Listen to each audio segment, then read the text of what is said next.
Hello, everyone. We were a little late starting today because technology decided that it was not my day, but I think we're ready to go here now. So today what we wanted to do is a short tutorial, just one of our couple minute ones to show you a few of the features of Libby. So a few weeks ago, we did an overview of Libby to show you how to get logged in, how to use your library card, how to search place holds, just the very basic stuff. And today we just wanted to go a little bit deeper and show you a couple of tricks and tips to help you make your book or ebook or audiobook searching go a little bit smoother. So hopefully without any further delays, I'm going to go ahead and share my screen so that you can see what I see. And we're just going to take a couple of minutes to walk through this. So I'll do it right from the beginning, although we're going to go quickly through getting logged in. So we're starting from our jumping off point is our website, manitowoc.olsn.ca. And under there, if you go to e-resources, and just scroll down a little because we have a few of them, you're going to find a Libby ad. And if you click that, it's going to link you to Libby. If you are using a device that you've already downloaded the app on, then just go ahead and open it up. I'm just going to really quickly get logged in here because I don't usually use it on this computer. And I think it should be good to go. So once you're logged in with your library card, then you will be able to search and place holds and see all of the information that you need to see. And so what I wanted to show you today was just a couple of places that you can check to make your searching a little bit easier. So one thing that you can do is you can set your preferences. So it might be that you are just looking for anything that you want and you want to see the whole collection, which is great. And you are welcome to do that. But sometimes you might have a little bit more specific search criteria. So a couple of the things that you can change is format. That's going to let you choose between books, audiobooks, and magazines that are available. So just to show you kind of how this works, we're going to do books to start with, but you would just select whatever you wanted to do to narrow down your search. You can also change, as you see here, things around language, and they have quite the list. Obviously, the largest part of the collection will be English, followed by French, and then there will be some other titles there. I only speak English, so we'll go ahead and narrow it down by language. Audience, so they are divided out depending on who is looking. So juvenile, young adult, general content, mature content. So you can narrow it down for that.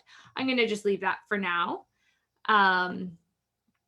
Supports, we'll probably just leave that. Availability is the other one that I like to search by because sometimes I'm not as concerned about a specific title, but I want something that I can read right now. And I don't want to have to get my heart set on a book and then click to borrow it and find out that there's a 6-month hold on it.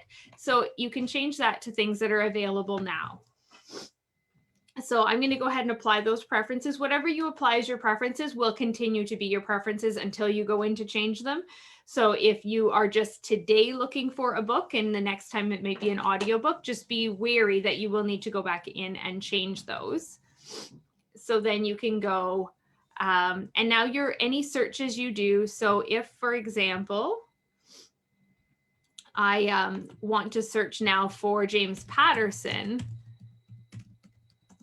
I am only going to get options for James Patterson that are both a book and available.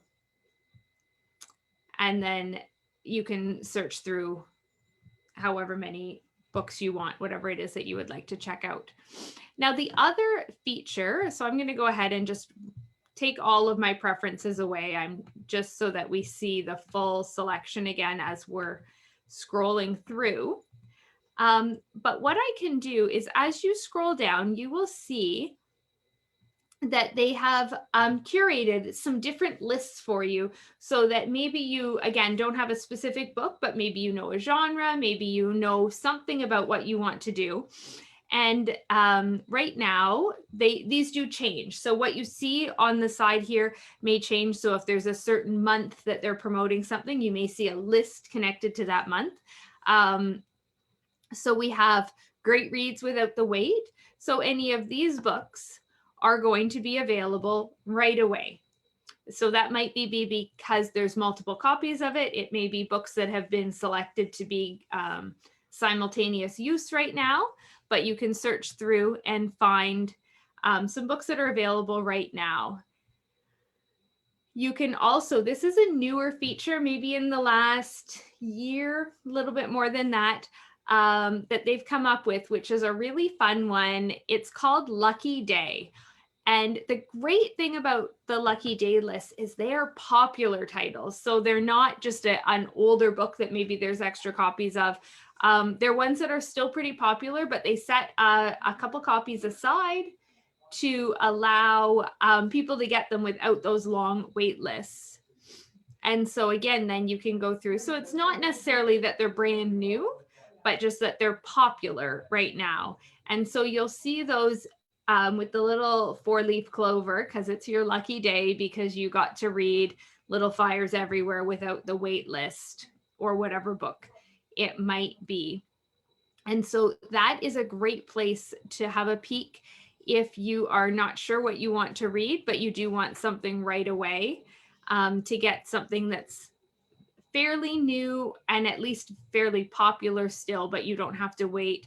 Maybe you like Lee Child and you haven't had a chance to read Blue Moon. Well, it's a Lucky Day title right now. And these change. So every time you come on to Libby, you'll want to have a peek and see what is available in there today.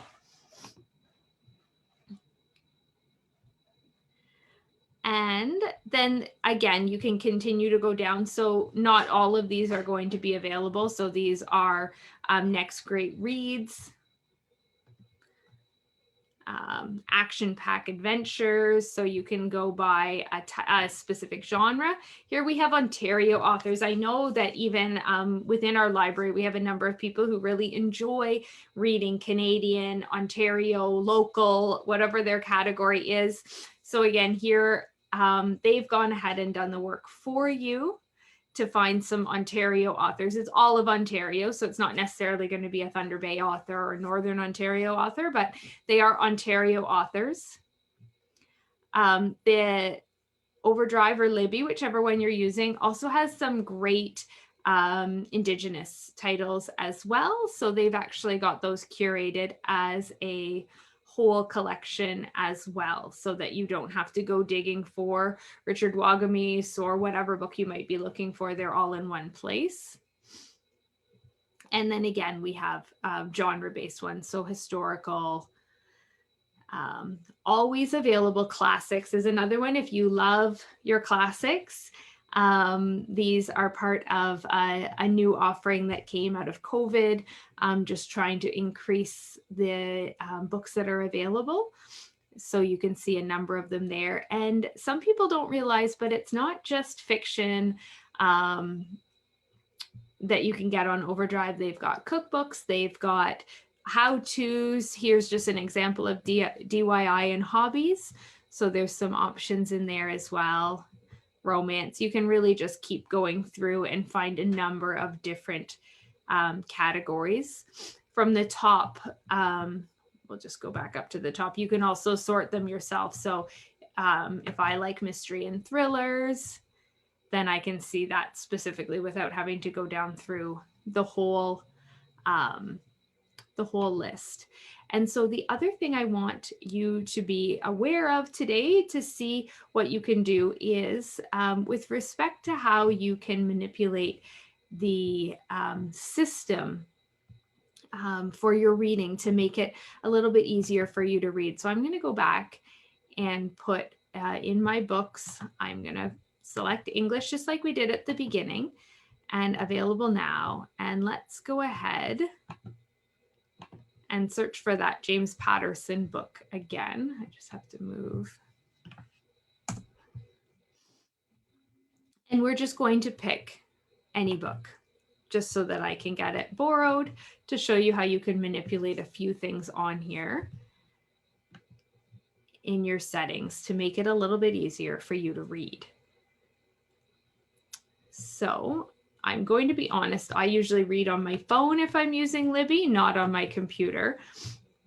But what you can do, and it will be similar on the app, there will be kind of up in this top right-hand corner, like the little 3 lines that you sometimes see, or the little 3 dots. I can't remember which it is. It'll open up some menu options for you. But you can do some changing of fonts. Let me just open the book here so that we actually see a page as opposed to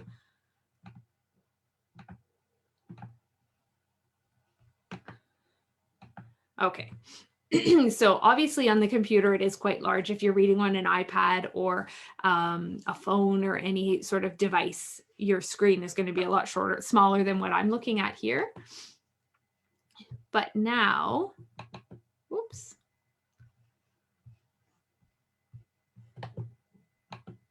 There we go. When you click on it, sometimes it's a little finicky. You can go ahead and change some of your settings. So the A or text, depending on your app, will let you change the size of your font. So you can kind of see in the background that the font is getting bigger.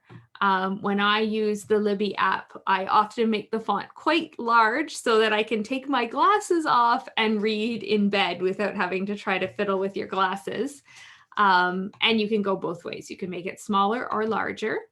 And if that's not big enough in their general settings, they do have accessibility sizes. So when you click that, you actually have some additional font sizes. So if you need it a little bit bigger. So this is a really great option. Sometimes it's hard to find large print books if you find it's difficult to read a print book, but reading on your device, although for a lot of people it's not the same, it will give you a lot greater selection because any book in the system will allow you to make that font size a bigger, more comfortable reading level for yourself, as opposed to looking for a hard copy and you will be limited in your selections of what books you can read. I'm just going to bring it down a little bit so that we can see a bit more of the text up in the window here. You can also change your background, which for some people makes it quite a bit easier to read. So right now we have it on bright, which gives you the nice white, bright lit screen behind and black text. You can also choose sepia, which will make the text, it's still a white background. It's got a little bit of an off-white tinge to it now. And then the lettering shows up in sort of a brown color. So some people would find that easier. The other option is dark. Some people find it easier to read with a dark background and white letters. And so that's another option that you can change to. This one's also nice if you do like to read at night because you're not having that big white glow of the screen. It's actually a little bit muted because it's the letters that are lit up as opposed to the background. So there's a little bit less light like shining at you to keep you awake if you're trying to fall asleep with your book. You can also change some of your fonts. So some fonts are a little bit easier to read, a little bit clearer, depending on your preference. And so you can change some of those around depending. So you see this one is a little bit more blocky. Paperback will be more similar. Obviously, I've got it blown up a bigger font size right now, but if you go paperback, it will be more similar to a font you would find in an actual printed book. And another feature that's really nice is they do have open dyslexic font, which is designed to help people who have dyslexia to make it a little bit easier for them to read. And if you can see in your screen, you see that the letters are weighted. And so that is to help where letters would get twisted around. It's helping to keep things a little bit straighter for people. So if you do struggle with that, it's definitely worth a try. It may not work for everybody, or maybe it's just a font that's more comfortable for you. And by all means, just go ahead and switch to it and use that one. But these will allow you to manipulate what you are looking at and help you to find a font that's comfortable for you and easy to read, so that it is an adjustment as well. So if you're used to reading a book. It is a bit of an adjustment to read on a device. So it might take you a couple times of changing up some of those settings and playing with them to see what is the best option for you. And I'm going to just go back. So you can also option it out depending sometimes on a smaller device like my phone. Obviously, when I read on my phone, I'm only getting one page at a time. But when you're reading on a computer screen, you can option between whether or not you see like a book where you would see a page and then you would turn, or if you would see the whole page. You can also search within the book. Probably not one that you're going to do quite as much if you're reading a fiction book, but maybe you're looking for a recipe. You've borrowed a cookbook and you're looking for a recipe with chocolate in it. So you can then search chocolate to get put to those spots on the screen.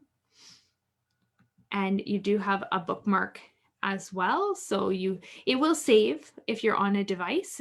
When you open that book back up, it's going to save to your page, but maybe it's something that you want to come back to if you're using it for a project. Maybe you need to do a book study for a class that you're in, and you want to bookmark a page because that's where the quotation that you want to use in your assignment, you can bookmark it. Or just something that maybe stood out to you that, you're in a book club and you want to make sure that you remember that on page 16, there was some great insight into something that you want to share. So you can do that one as well. It's also giving you your guide at the end, so you can kind of have an idea of where you are in the book by chapters, jumping around by pages. When you click on the looks like the cover of the book in the little window, you can also get some information, which is just more for fun. It's not really anything that you'll maybe need to have, but you can have tracking of how much time you've spent reading. It will give you your outline of the book as well. And it will give you, if you click on more, if you're on your device, I think it might just show up for you. I haven't done that one in a while, but if you click on more, so you can see how far you are through the book, how quickly, if you kept reading at the pace you're reading now, when you would finish. And yeah, so how long it would take. So right now it would take me 3 hours and 12 minutes at the pace we've been going, but I did cheat a little because I just flipped through a few pages without actually reading the words on them. And so those are some of the features that you can do through Overdrive, through Libby. They work essentially the same depending on, we're using Libby here. That's the newest of the apps, but they essentially work very similarly if you are already an Overdrive user and haven't made the switch to Libby. And again, you may have to find those little buttons in a little bit different spot on your device because if you've downloaded it for an Apple or an Android device, that sort of thing, if you're on an iPad versus a phone, things might be in a little bit different location, but you can find each of those items in there. And so just like always, if you have any questions about anything we've gone through today, I know we have done it quickly, but we will leave this video up so you can go back if you want to remember how to find a Lucky Day title, or you're not sure how to change the fonts, you can kind of flip through. But by all means, give us a call at any time, and we would be happy to walk you through some of those steps. And just again, to provide a little bit of an update, we are still open for curbside. So you are able to call or email us or place a hold through our catalog online to get books. And then when you come to the rec center doors, we have the doorbell there, so you can ring the doorbell and we will come and meet you to exchange. You can return books, take out new books. If you have something that needs to be printed or photocopied, we can do that there as well. And if you have any questions at all, want to figure out whether or not we're able to help with anything that you're trying to accomplish, we'll definitely try to find a way to make it work. And so you can reach us at the library by phone, which is 807-826-3913, or you can send us an email at library@manitouage.ca, or a message through our Facebook page, and one of us will get back to you as soon as we see that. So if you have any questions, be sure to give us a call, and have a great day.